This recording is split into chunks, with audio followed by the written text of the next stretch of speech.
दुर्ग में दादी पोती की हत्या। 6 मार्च 2024 को हुई दादी पोती की हत्या का तीसरा आरोपी भी पुलिस के हाथ लग गया है।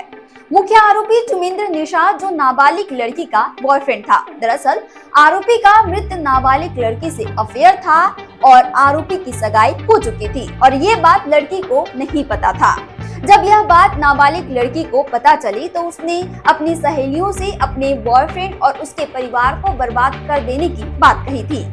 डर के मारे चुमेंद्र ने अपने दो साथियों मार्शल राजपूत और पंकज निषाद के साथ मिलकर रात में घर में घुसकर दादी और अपनी गर्लफ्रेंड को धारदार हथियार से मार डाला।